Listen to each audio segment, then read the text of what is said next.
Minas Tirith is under siege. The beacons are lit and Gondor calls for aid. And who should answer but Henry V, warrior king of England, leading an army of 10,000 English and Welshmen. He will take the fight to Mordor. But Sauron is not without his own forces and tricks.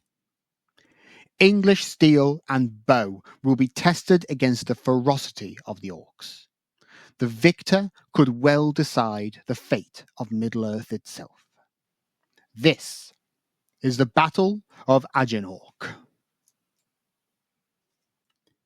It is spring 3019 of the Third Age, and 'tis a grim time for Gondor. The Ramas Ekor, the walls surrounding the fields of Pelennor, have been breached by a huge host of orcs and those men loyal to Sauron. Gondor calls for aid, and in the west, English war galleys displaying the cross of St. George and bristling with archers and men-at-arms are seen from the Gondorian coast. Henry V stands upon the lead galley, a red arrow clasped in his hand, alongside a letter from the steward Denethor, promising great amounts of silver and valuable trade deals in Gondor's rich ports should he come to Gondor's aid. As such, leading an army of 10,000 English and Welsh troops, veterans of his campaigns in Wales, England and France, Henry will see the destruction of this so-called Dark Lord.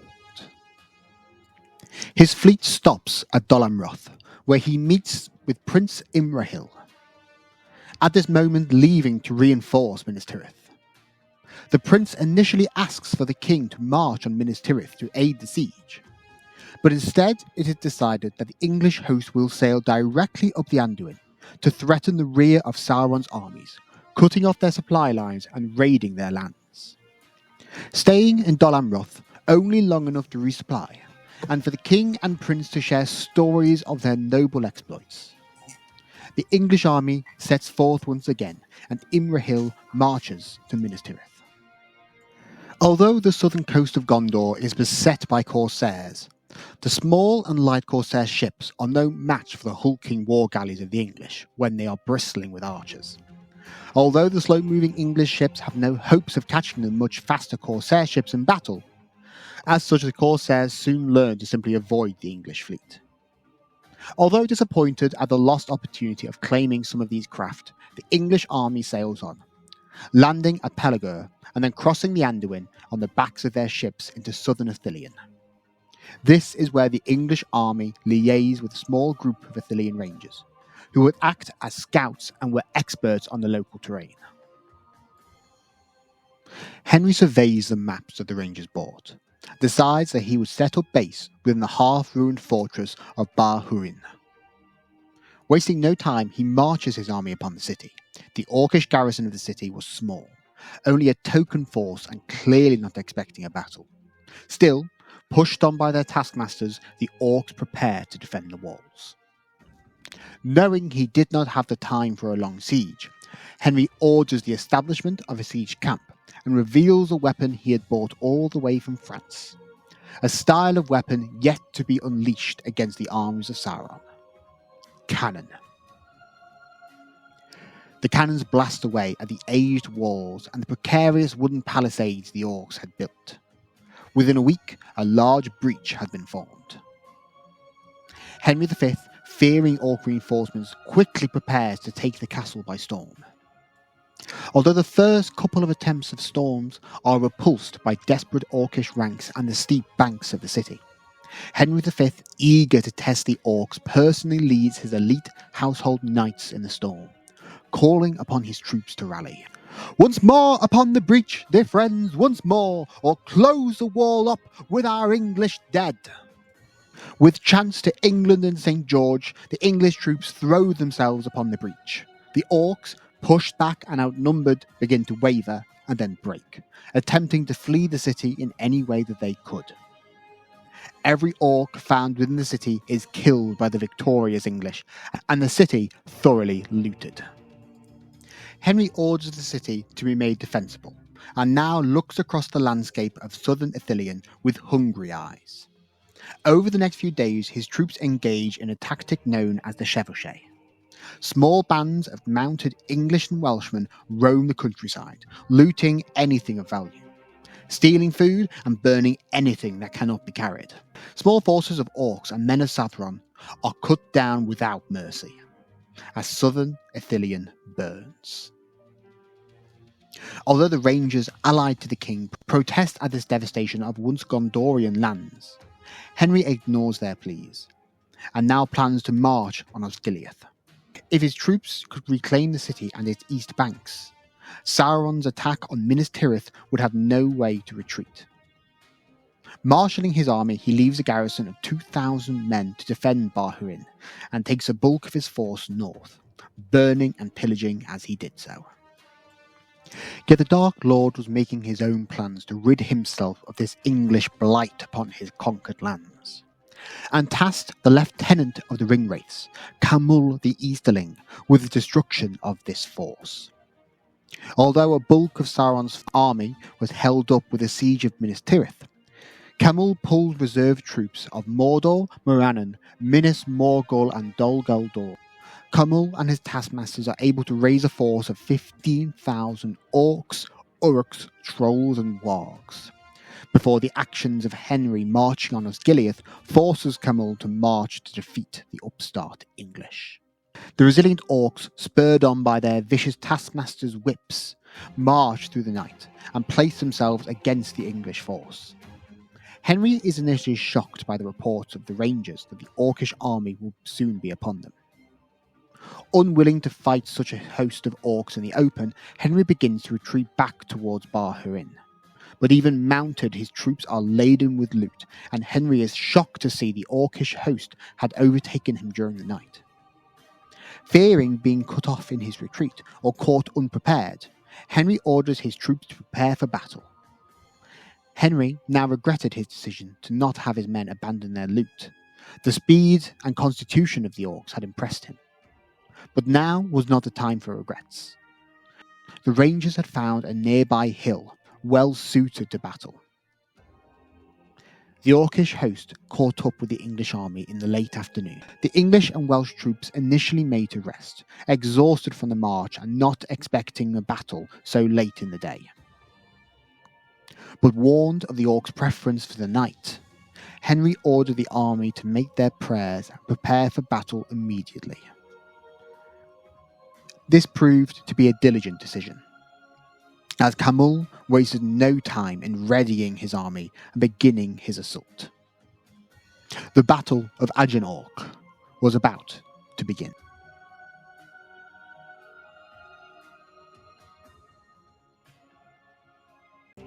But before we can truly pit the armies of medieval might versus the orcs, let's have a look at the armies and their compilation. And let's begin with the English army. Originally leading a force of 10,000 English and Welshmen, having left a sizable garrison at Bahurin, Henry's army is now at 8,000 men. Like most English armies of the time, the vast majority of his troops are the feared longbowmen. With an effective range of 150 metres, or about 500 feet, the longbow could be a devastating weapon in the hands of the Englishmen and Welshmen who used them. The longbow could also effectively pierce anything short of plate armour at medium ranges, thanks to the use of bodkin arrowheads. Each archer could comfortably loose 6 arrows a minute, and had a full quiver of 72 arrows. Meaning with Henry's force of 6,500 bowmen, any enemy army will have to contend with almost 500,000 arrows being shot in their direction. These bowmen in Henry's army are well-experienced, disciplined troops, veterans of the long campaigns of Wales and France. For armour, many will wear simple padded armour, although others will wear mail and some elements of plate. For melee combat, archers will commonly carry mallets, axes, daggers and some swords, with many also carrying a buckler shield. Unlike many other archers, those in the English army are also more than capable in the bloody melee, where years of archer strength training can be put to good use. The dedicated melee troops of the Henrican force consists of 1,500 knights and men-at-arms. These melee troops are the finest in England, and unlike most of the knights of Europe, the English usually prefer to fight on foot, where they can better protect their archers. The men-at-arms are professional and well armed, wearing the colourful tabards proudly displaying the colours of their lord and the Red Cross of St. George. Most wear mail and plate. Their heavy armour provides them with all but immunity to all but the strongest of weapons, wielding a variety of weapons from devastating two-handed poleaxes to longswords, lances, axes and shields. Although usually acting as a holding force, their skill in melee have been tested against the finest fighting forces in Europe, and now it shall be tested against the orcs. These men-at-arms also include Henry's own personal retinue, an elite troop of the king's closest friends and confidants. They are the elite of the English force and will remain by the side of Henry throughout. The English will deploy in its typical fashion. The men-at-arms will deploy in 3 groups of about 500 men each. Henry himself commanding the centre, with his own household troops held in close reserve. Pockets of longbowmen are dispersed into defensive positions between the infantry blocks, with a mass of archers on each flank in a concave line. The archers deploy sharpened stakes in front of their lines to protect themselves. Some effort might have been made to also dig defensive ditches, but the Orc army, in a forced march, stop any further defences from being built. Now approaching a field is a much more numerical force, outnumbering the English almost 2 to 1. The forces of Mordor, spearheaded by Camul the Easterling, moves to contend the English army. The elite of the Orc army are the Black Uruks of Mordor. The Uruks are the biggest and strongest of the Orc race, standing as tall as a man and almost as strong. They wear the best armour and carry the best weapons that the forges of Mordor can produce, or what can be scavenged upon the battlefield. The Uruks are also quite disciplined by Orc standards, capable of forming ranks and following orders. They will form the elite bulwark of the Orcish host. The bulk of the Orcish force, however, is nowhere near as well trained, equipped or motivated as the Uruks. Drawn from across the realms of the Dark Lord, the Orcs are cruel creatures, shorter and weaker than a man, poorly equipped with whatever scavenged equipment they are able to find. What they lack in skill, they make up with sheer numbers, with 10,000 various Orcs as part of this army, including 2,000 archers. These numbers do include some units such as the Maulers, who fight with large two-handed cleavers, and the relatively well-armed nature of the Orcs of Morannon, but the majority of which are simple rabble from across the lands. Although cowardly by nature, Orcs are brave in large enough numbers, but are reliant on the brutal Orc captains and taskmasters and the Nazgul themselves to keep them in the fight. Supporting them are 2,000 Warg riders. The Wargs are ferocious wolf-like creatures that, although slower than a horse, is much more vicious. As well as around 100 trolls. These hulking brutes are very resilient to melee attacks and can devastate even the best armoured opponents. The majority of these trolls will be fighting amidst the infantry to give them an advantage. Finally, alongside the forces of Orcs and Trolls are around 1,000 other dark beasts, including giant spiders, feral wargs, and many other stranger beasts drawn by the lure of darkness. Although hard to control on the battlefield, these troops can be unleashed upon an enemy, and can greatly impact the morale of enemies, especially those unused to fighting such beasts. It's also worth mentioning Camul himself. As a member of the Ringwraiths, Camul does have access to some dark magics. In particular, the Nazgul scream is able to inspire terror in all who hear it. Camul also does have access to the Fell Beast. Although not as powerful as a true dragon, it is a formidable winged mount nonetheless. The Orcs deploy in 3 lines. The first 2 lines being comprised of the lower quality infantry and the archers, with the Uruks held in the 3rd line. Warg cavalry deploy on the flanks, with the Trolls deployed amongst the infantry to support them in battle. In his camp, Henry waited, keeping his troops in readiness despite the lateness of the day. Amongst the ranks, prayers are made and mass is heard, as they stand at full readiness for battle. Henry himself was unsure whether the orcs would attack so late in the day. It would be unusual for humans to attack, but these were not humans he was fighting now. Still, he was already putting plans in place to goad the enemy army into attacking his defensive position in the morning, readying a troop of mounted archers to ride out to harass the orc army. But such plans were unnecessary, as with a blare of horns, the beating of drums, and thousands of orcs chanting their dedication to their Dark Lord, the orcs began to advance on the English lines.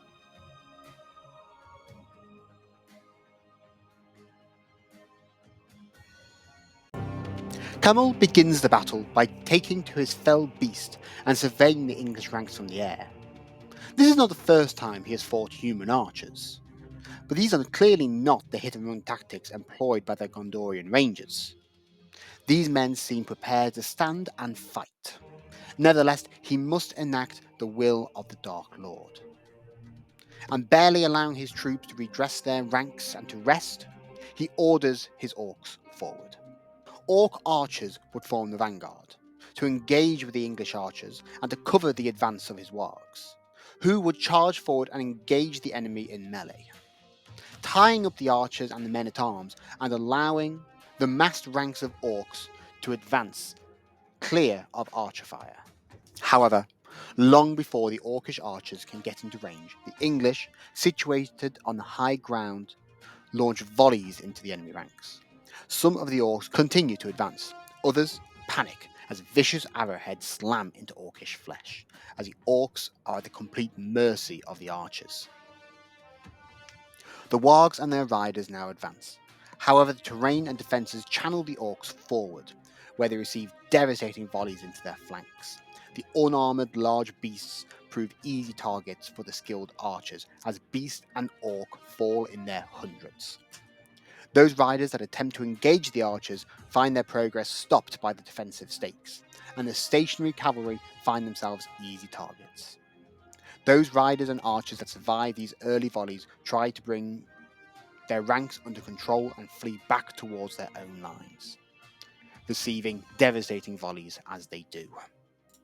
The orc host continue to advance, but without their supporting elements, they have little protection against the English volleys. Arrow after arrow slam into the low-quality orcish troops. Wooden shields are pierced by arrowheads, diving upon them like birds of prey. But spurred on by their vast numbers, the orcs continue to advance through the volleys, chanting to their Dark Lord as they did so.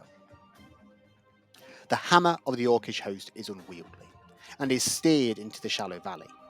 However, through ferocity and sheer numbers, the orcish ranks clamber over their fallen to engage the English men-at-arms. Initially, the orcs begin to see some progress. Despite the orcish weapons being mostly ineffective against the plate armour of the English men-at-arms, the lumbering trolls are able to gain an advantage, with the English never having fought anything like these beasts. Through the trolls and sheer weight of numbers, the men-at-arms begin to get pushed back. However, even as more orcs charge towards the English positions, eager for blood and loot, the English, despite the cracks, continue to hold, and the press of bodies becomes so tight that the orcs can't even raise their weapons, and those who die do not fall to the ground, but are held aloft by the sheer pressure and weight of bodies. Those orcs that do fall are trampled by their companions, as the ground becomes mud. Under such conditions, the orc advance begins to falter. It becomes impossible for the archers to miss. The trolls who had penetrated the English lines now find themselves isolated from the support of their orcish infantry. Henry V enters the fray, slaying one of the beasts with an axe, before ordering his archer captains to bring down the trolls. Isolated and targeted by the archers, the trolls begin to fall in greater numbers. Although largely uncaring for the lives of his troops, Camel still realises that he will not win the day through these tactics, which had overwhelmed the defenders of Osgiliath. So Camel sounds the retreat, flying over his army to ensure the retreat did not become a rout. As the orcs fall back, they left behind thousands of their dead and wounded, and even as they fall back, the archers still continue to claim their lives, until finally the orcs retreat out of range. The English cheered their victory. Such losses would have sent any European army scurrying back to their keeps. But Henry knew the orcs were not done. He ordered his troops to remain in position and prepare for another attack. In the meantime, archers scoured the field of battle, collecting arrows, finding loot, and finishing off the wounded. Night fell over the hilltop, and many in the English army grumbled. They'd been on their feet all day, but Henry's caution proved correct. In the cover of darkness, orcs advanced up the slopes, clambering over their own dead. A lone Welsh archer, still looting the field of battle, even after most of his fellows return to the line, spots the orcs and sounds his hunting horn, before quickly sprinting back to his own position. Despite this warning, a large orc force now assaulted the English position, having gotten well within the archers' range. The men-at-arms are quick to react and begin fighting off the orcs, even as orcish reinforcements march up the hill, including the elite black orcs. Archers pick their shots when the moonlight illuminates the orcish lines, or otherwise loose blindly into the darkness. The mass of orcs still make these volleys deadly. Henry surveys the battle, as best he can in the darkness. His men seem to be holding well. Adrenaline had reinvigorated his tired troops. But it was at this point Camul released his trap, as hundreds of dark beasts descended upon the English and Welsh archers on the left flank. The archers were caught completely by surprise, as spiders, wargs, and bats descended upon them. Those on the extreme flank were either routed or killed by the suddenness of the attack, leaving their positions open. The veteran archer captains reacted quickly, rallying their troops and leading their archers into the melee. Orcs now advanced up the hills and removed the defensive stakes before marching on the flank of the English force. The blaring of horns alerted Henry to the disaster on his flank. Leaving his captains, he rallied his guard and whatever men he could muster and joined the melee on the flank. His influence rallying his troops and inspiring them to great feats of courage. However, a terrible, inhuman scream causes the English to falter as a huge beast descended upon the English king's position. Even the elite household knights cannot stand before a Nazgul on a fell beast and give ground. Henry is knocked back from the attack, but his battle-hardened reflexes keep him up. However, Henry is still just a man, and the fate of this duel seems inevitable. Elsewhere on the field of battle, however, the English archers on the right flank advanced past their positions down the hill to get a better shot on the Black Orcs, which now threatened to force back the English infantry. However, with many beginning to run low on arrows, the cry goes up for England and St. George. The archers descend upon the exposed flanks of the Orcs, or release devastating point-blank volleys. Now caught between the stalwart men-at-arms and the nimble archers, the orcs are quickly surrounded. Seeing their tenuous position, many of the orcs break and flee. Those that do not are shown no mercy by the English forces. Across the line, the orcs begin to fall back. However, without the interference of the Nazgul, this retreat quickly becomes a rout, as the orcs are driven from the field. Wounded by the fell beast, but still standing, Henry fights with Camul.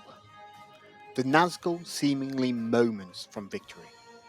However, a volley of arrows into the flank of his beast shows the Nazgul that he alone now stands against the English forces, his army in disarray and rout.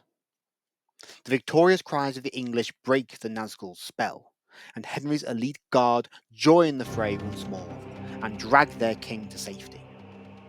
Camul's beast is brought low by a volley of arrows, and the Nazgul himself is dragged from his mount, and his soul forced to flee back to his dark master. The English claim the field. The Orcish army that had opposed them in complete rout with the death of their lord. The English force had suffered losses, but the Orcish losses were devastating. With the defeat of Camul and his army, the English now set their sights north, towards Gileath, to surround the forces of Gothmog and the Witch King, and to take the battle to Mordor itself. Hi, the Bearded Halfling here. I just want to say a massive thank you for taking the time to watch this video. This has by far been the biggest video exercise that I have undertaken, and it was a lot of work from start to finish. Whilst I am really happy with how this ended up, I'm not sure if I will be continuing these in the future. But if you've enjoyed this content, please let me know in the comments down below. If this gets a lot of love, I am likely to continue to do these. As I said, these were a lot of work. Most likely, usual videos will continue to be made as previous. But yeah, I just want to say a big thank you for everyone for continuing to support this channel. And yeah, thanks.